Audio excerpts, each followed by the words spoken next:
now.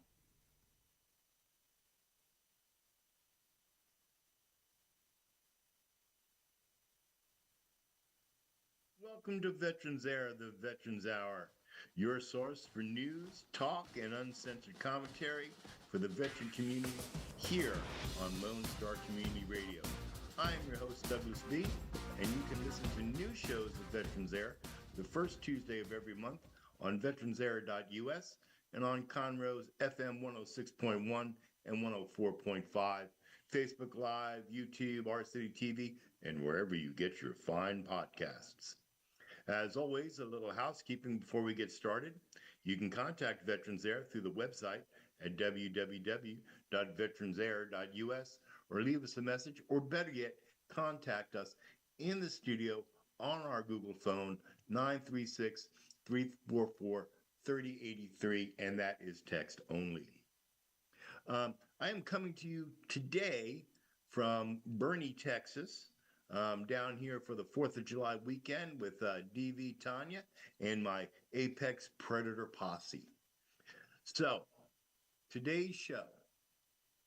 I guess I should tell you that Engineer Dick, through his wonderful technology, has got us on Zoom. So, I'm live via Zoom. So, if there's any technical problems or streaming or whatnot, please bear with us. Today's show is about American pride and the flag. On Friday, it's Independence Day. So happy Independence Day, America. This year, America celebrates its 249th birthday. Think of this as the prequel to next year's 250th birthday. I'm kind of actually pleased in the direction this country is going for the most part. I think we have a new sense of pride being American these days. Oh, sure, there's still a ton of problems to solve.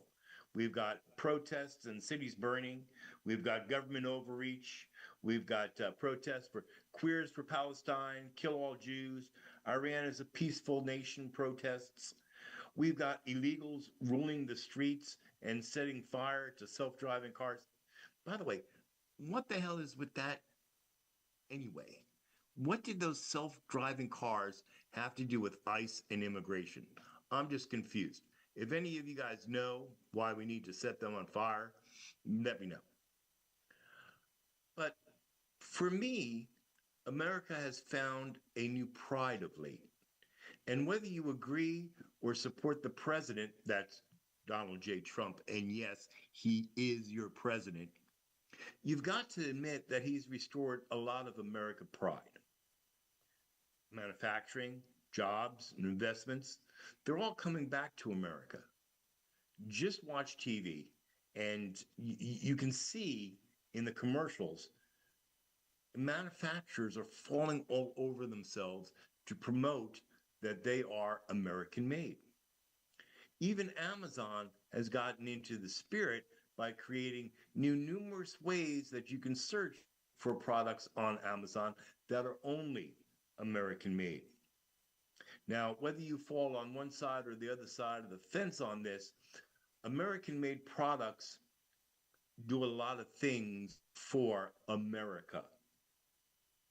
It creates jobs, it creates taxes, it creates revenue, it creates opportunity. Every other country in the world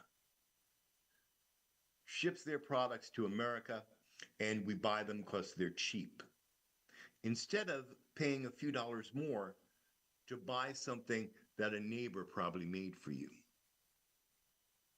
I like American-made products, and I support Made in America. Unlike the Dixie Chicks and Michelle Obama, people are proud to be American today. Pride in America, and dare I say the word nationalism, it's not necessarily a bad word. We are not African Americans, German Americans, Mexican Americans. We are Americans, period. Take my daughter, for example. She's American German. And she's allowed to be American German. She's allowed to say that. Why, you ask? Well, because she holds citizenship in both America and Germany. She has passports for both countries denoting her dual citizenship. If you do not have dual citizenship in another country, but you hold citizenship in America, guess what? You are American. My wife, my wife was once German, but she immigrated legally to the United States. And after 7 years, she was able to denounce her birth country of Germany and swore allegiance to America.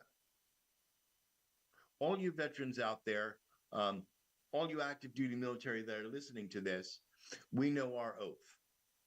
And what you might not know is that when you get your citizenship for America, you pledge to a very similar oath as the same one we took.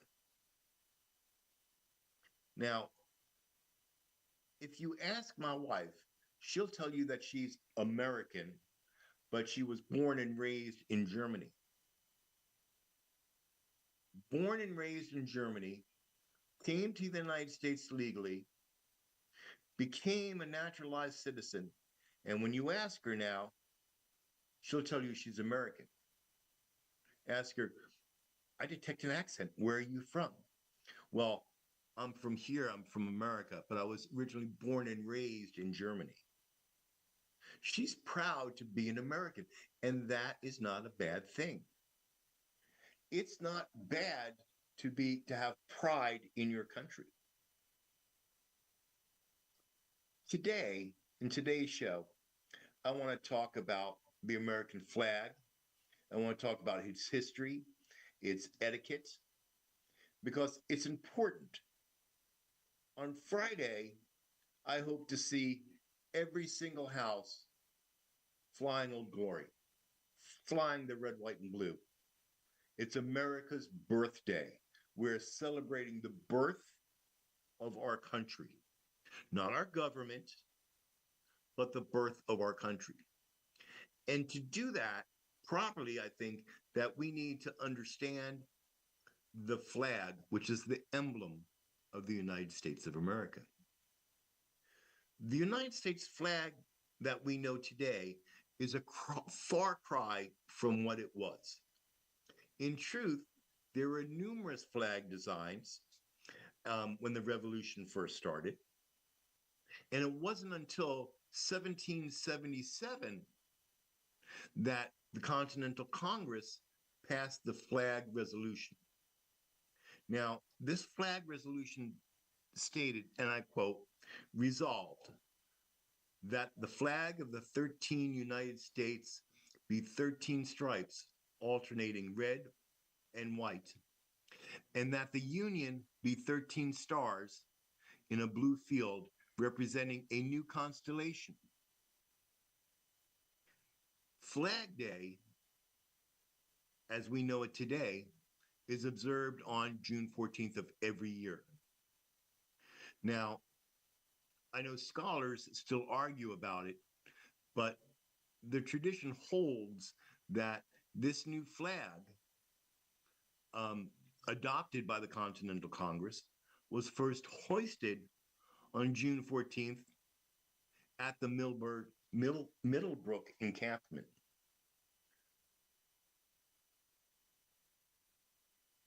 We started the revolution in 1776, but we didn't have an emblem for our country, just like every other country did. So a lot of designs were put forth and a lot of variations were put forth. And then on June 14th of 1777, Continental Congress said, okay, this is the flag that we're going to fight under.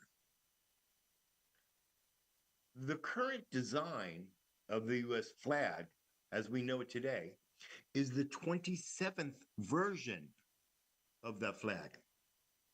The design of the flag has been modified officially 26 times since 1776. The 48 star flag, the flag that had 48 stars for the 48 states, that was in effect for 49 years until the 49th star was added on July 4th, 1959, and the 50th star was ordered by then President Eisenhower on August 21st of 1959 and was adopted as the flag in July of 1960. Our current flag is the longest used version of the US flag and has been in use for over 64 years. That's a little history of our flag.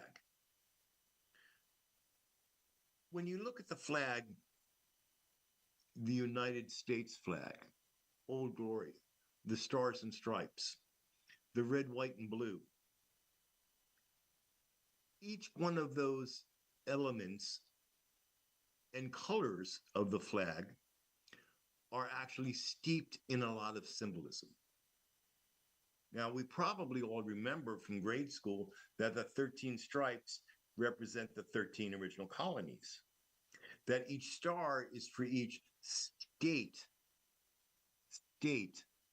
of the United States. But why did the Continental Congress adopt the colors red, white, and blue?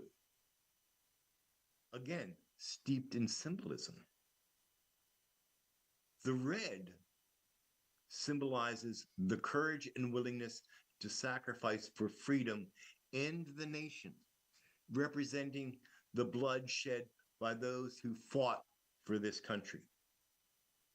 When you see the red stripes, that's what it means.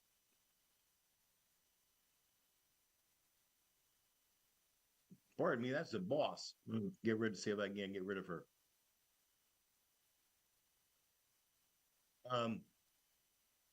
The white stripes represent the ideals of purity, innocence, and the hope for a just and free society. Let that sink in.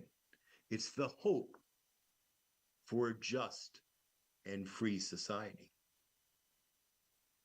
The blue signifies vigilance, perseverance, and justice, emphasizing the need to remain watchful and strive for fairness and equality.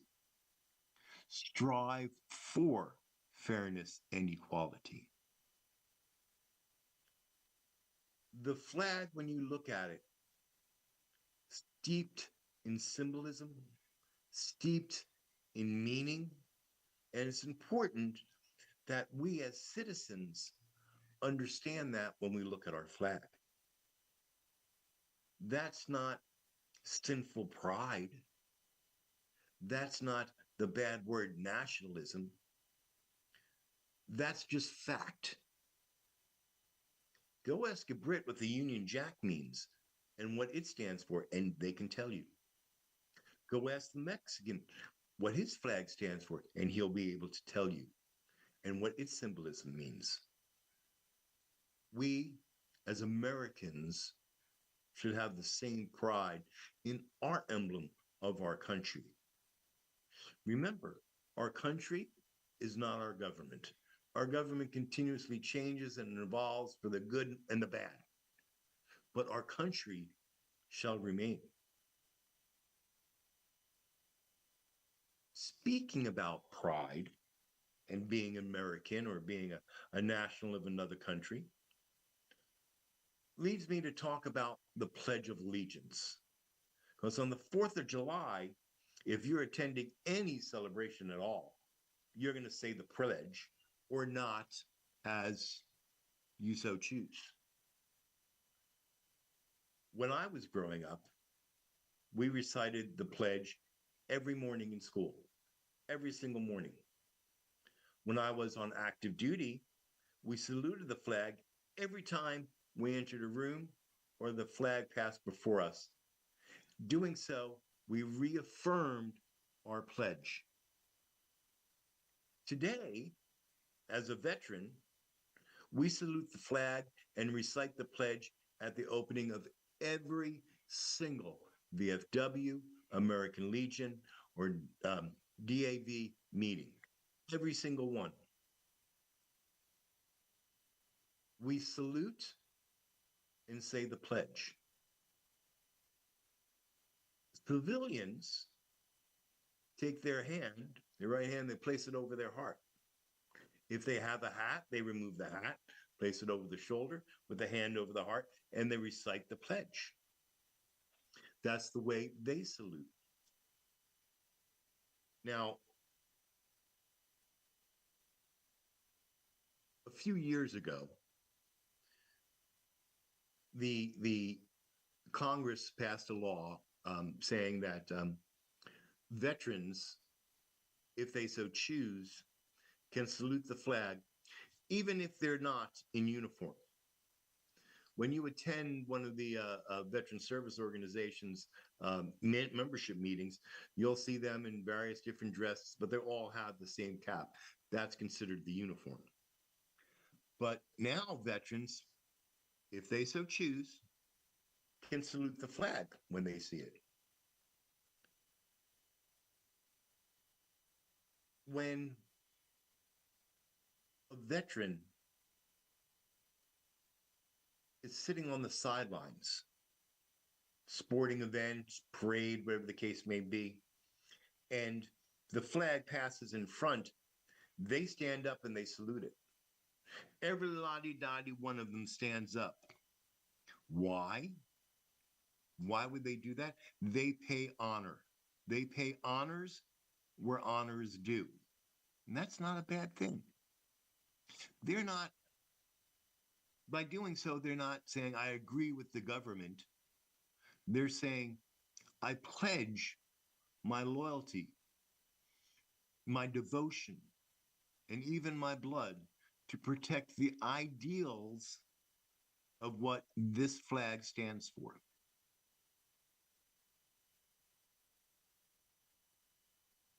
We've all said the pledge. We all know the words. But what does the pledge mean when we say these words? Are they just tradition? Or do these words hold a deeper, hold a deeper meaning? Just like the flag evolved, our pledge also evolved. The original pledge read, I pledge allegiance to my flag and the republic for which it stands, one nation, indivisible, with liberty and justice for all. In 1923, the words, the flag of the United States of America were added. And at this time, it read, I pledge allegiance to the flag of the United States of America and to the republic for which it stands, one nation, indivisible, with liberty and justice for all. Now, there's some controversy of this next part. But in 1954, in response to the communist threat of the times, President Eisenhower encouraged Congress to add the words under God, creating the 31-word pledge we say today, which is, I pledge allegiance to the flag of the United States of America and to the republic for which it stands, one nation, under God, indivisible, with liberty and justice for all. Believe it or not, there's actually a law on flag etiquette, how you can display it, what to do with it, and whatnot. Section 4 of that flag code states, the Pledge of Allegiance to the flag, I pledge allegiance to the flag of the United States of America and to the republic for which it stands, one nation under God, indivisible, with liberty and justice for all, should be rendered by standing at attention, facing the flag with the right hand over the heart.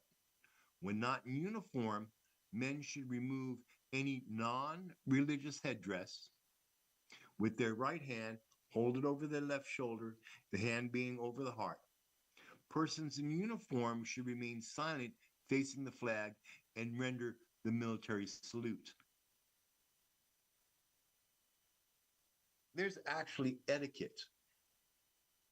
If you check this out, section 4 of the flag code, you'll find the proper ways to display the flag, the proper dimensions of the flag,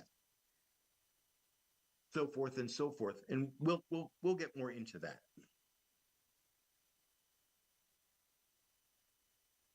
So, what is the meaning of our current Pledge of Allegiance? Well, let's break it down. I pledge allegiance. That's I promise to be faithful and true, a promise of my loyalty.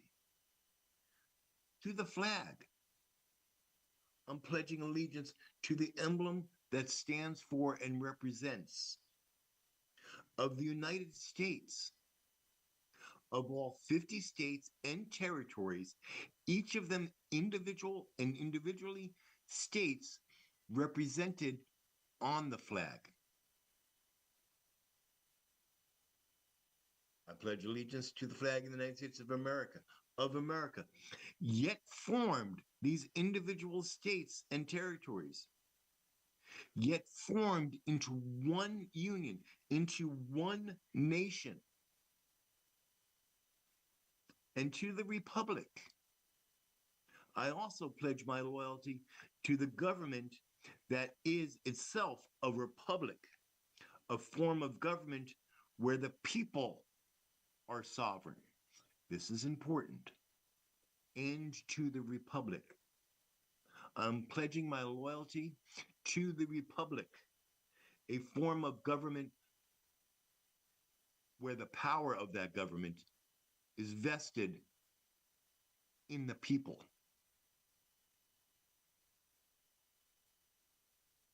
And to the republic for which it stands.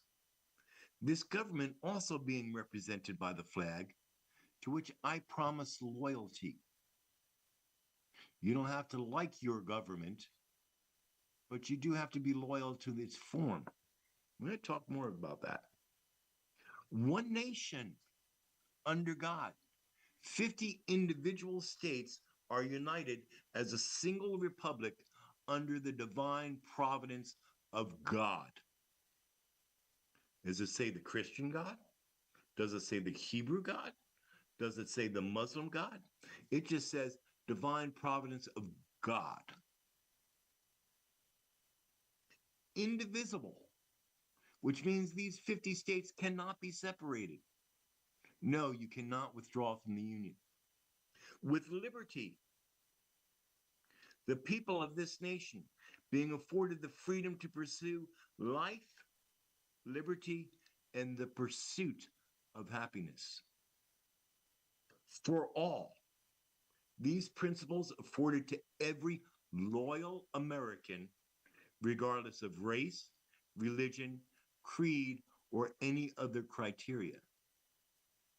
If you're American, America applies to you. And these liberties enshrined in America belong to you, regardless of race, religion, creed, or any other criteria. Now, I don't know about you, but from where I'm sitting, that's one deeply powerful promise and one not to be taken lightly. Respect. Respect your flag of your country. If your country is abhorrent to you, that you wish it death, that you wish not to be American, there's a door. Don't let it hit you in the butt on the way out. Simple. Now, today's discussion would not be complete unless we talked about folding the flag. That too has deep meaning involved with retiring the colors. We fold the flag into a triangle. The triangular fold is a direct reference to the cocked hats worn by George Washington and other soldiers in the Continental Congress. And when you're folding the flag, there are 13 folds in folding the flag. And each one of those 13 folds represents something. Now, I recently was at the VFW Post 4907's Flag Day ceremony, and I was able to catch some pictures of our honor guard folding the flags. So Nick's gonna run a little slideshow presentation as I read each one of these folds. The first fold of our flag symbolizes life. The second fold signifies our belief in eternal life. The third fold is made in honor and tribute to the veteran departing our ranks and who gave a portion of his or her life for the defense of our country and to attain peace. The fourth fold exemplifies our weaker nature as citizens trusting in God. It is to Him that we turn for His divine guidance. I didn't say anything about Christian God. I didn't say anything about Jewish God, anything about a Muslim God. It just says God. Our fifth fold, our fifth fold acknowledges to our country, for in the words of Stephen DeContor, our country, in dealing with other countries, may she always be right. But right or wrong, she is still our country. America's not always right. We can stick uh, um, our noses where it doesn't belong, but it's still our country. The sixth fold, the sixth fold is where our hearts lie. It is with our heart that we pledge allegiance to the flag of the United States of America and to the republic for which it stands. It's one nation under God, indivisible, with liberty and justice for all. The seventh fold is a tribute to our armed forces. For it is through the armed forces that we protect our country and our flag against all enemies, foreign and domestic. The eighth fold. How am I doing on time? Huh? Gonna be a little short today. The eighth fold is a tribute to the one who entered into the valley of the shadow of death, that we might see the light of day, and to honor our mother, for whom it flies on Mother's Day. Bet you didn't know that one. The ninth fold is an honor to womanhood, for it has been through their faith, love, and loyalty and devotion that the character of men and women who have made this country great have been molded. Yeah.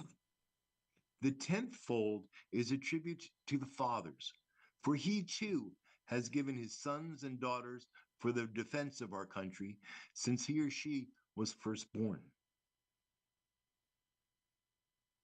The 11th fold, in the eyes of the Hebrew citizens, represents the lower portion of the seal of King David and King Solomon, and glorifies in their eyes the God of Abraham, Isaac, and Jacob.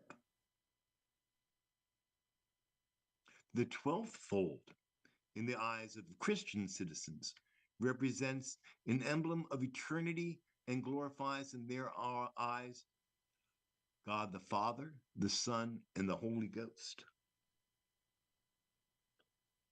The last and final fold, the 13th fold, when the flag is completely folded and the stars are uppermost, reminding us of our national motto, in God we trust. That's pretty significant. And I think it's something that we all need to know as we enter this 4th of July weekend, where we'll be saying the pledge, where we'll be setting off fireworks in celebration of America's birthday. It's important that as citizens, we understand how our country came about and what it means to be American and what it means to pledge allegiance and what it means for our flag. Now, excuse me,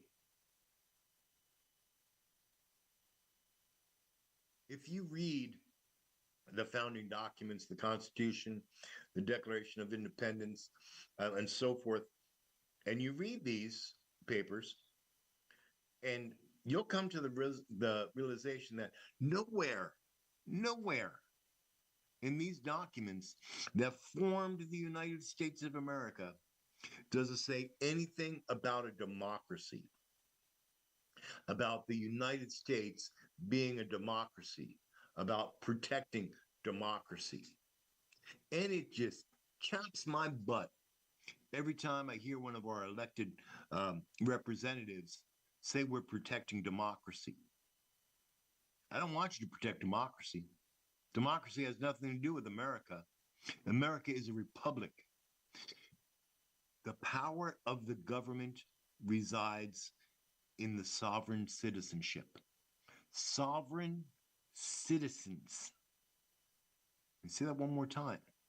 The power of our government resides in the power of our sovereign citizens, not immigrants from other countries, not talking heads, not even presidents and kings and princes and whatnot from other countries.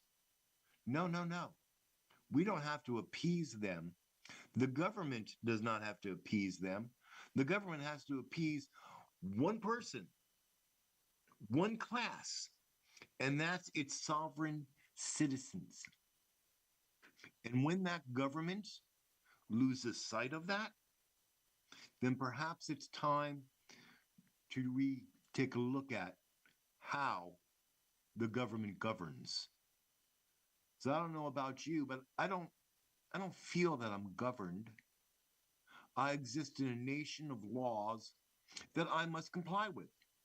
And I'm sorry, we need laws. Why do we need laws? Take a look at your news channel. All those wackos that are not obeying the law, that's why we need laws.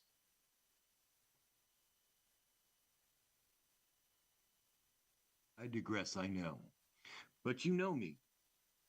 I care deeply for this country.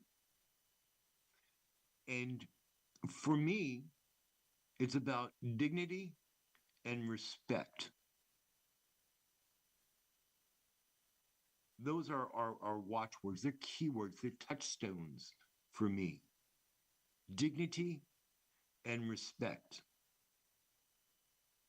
I pay that and I expect to be paid that.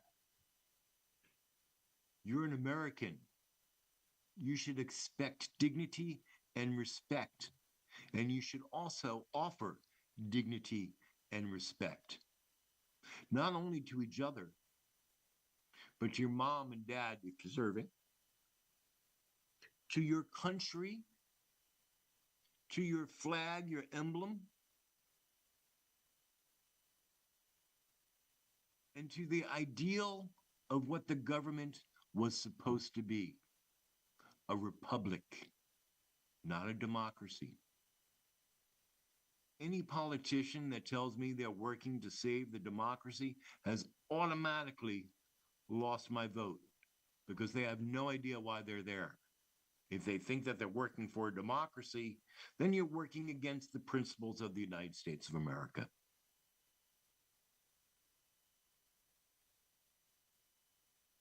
Dick, you there? Yes, sir. I'm running short because I get passionate and I lose sight of my time. Do you have any input? No, I did enjoy learning the 13 folds because I always wondered why they do that. Well, I want to personally invite you out to the VFW's 4th of July celebration, and that's going to be on Saturday in Candy Cane Park. And our God will be there. Um, you can actually go on the VFW 4709 site and you can request um, the honor guard to come and talk about what I've talked about today, the 13 folds and whatnot. And we provide that as a service to the community. So, I mean, if um, you're a big bowler and Yeah. you're in a league, right? Yeah. So, if your league um, on let's say Veterans Day, um, Mother's Day, whatever the case may be, your league decides that you're going to do a little ceremony there in the bowling hall. You can actually go on the VFW website and request the honor guard to come and do the 13 folds. Oh wow. Yeah.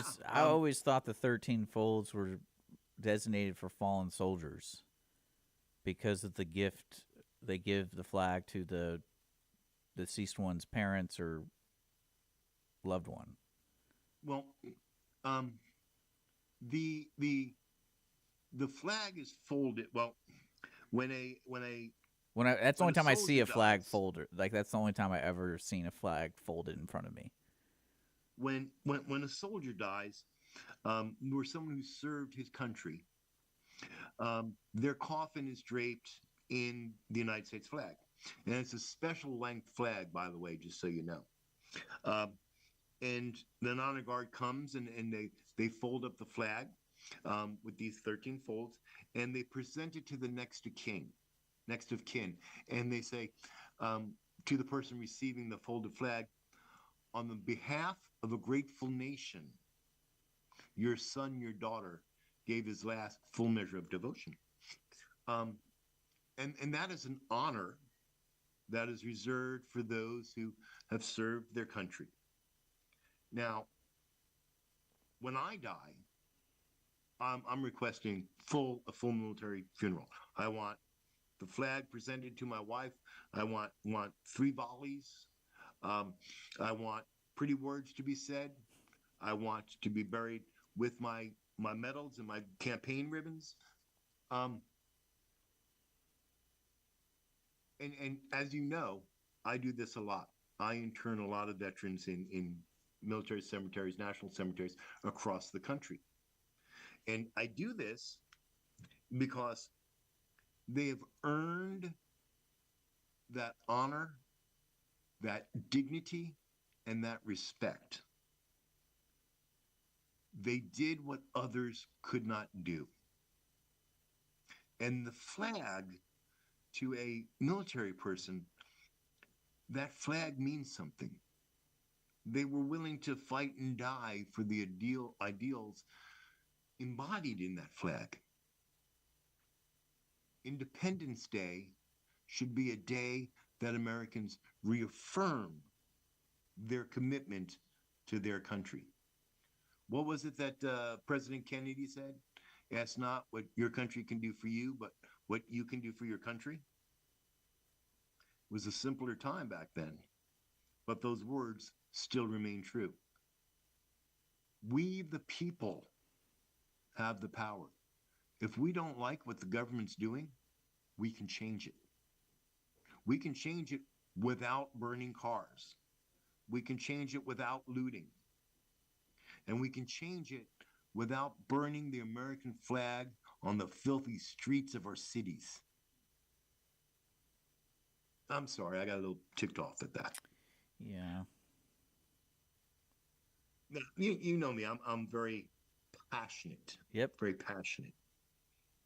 Um, I should tell everybody of some of the things that are happening in and around Conroe for Independence Day.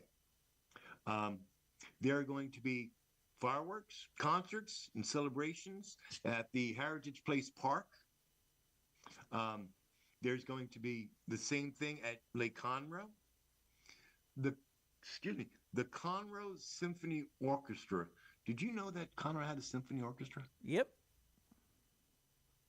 You know, you got your finger on the pulse of Conroe. I did not know that we had an orchestra. The Conroe Symphony Orchestra will perform at Heritage Place Park, followed by fireworks. Lake Conroe is also going to have fireworks and other festivities. And additionally, because everybody expects that the VFW is going to have a celebration or a picnic every year. And we are. But we're going to do it on Saturday, on the 5th. We're going to do ours on the 5th at Candy Cane Park, right behind I am a popular man today, right behind the VFW. That's on the 5th. So y'all come out, we'll have hot dogs and cotton candy and all that other good stuff, the way we normally do. Where am I at time-wise? I'm at 1:42? Yeah, you got time. Okay. I'm going to end up, because I've talked too fast, but I'm going to do my traditional ending here. I want to thank you for listening. I hope that you found the show educational today. I hope you found it at least interesting. I hope, dare I pray, that you go into the 4th of July with a new sense of pride in being American. Don't let all of the news that's bad and bad-mouthing of America and whatnot bring you down. You are something that the rest of the world cannot be: American. And if we were such a bad country, if we were so evil, why are so many people trying to get here? Interesting thought. Please tune in August 5th at 1 p.m. for our next show. Not quite sure what I'm going to do. As you know, I never know what I'm going to do the previous month, but I'm sure it'll be entertaining. And as always, I want to leave you with the Warrior Song. You can download this from veteransair.us or on iTunes from the Warrior Song Project. And while we're listening, let us remember our brothers and sisters in uniform that today are still standing in harm's way, that are standing for our freedoms and our liberty. If you are wearing the uniform, I want to say to you, thank you. I want to say to you that I'm proud of you. And until next month, stay safe and stay vigilant.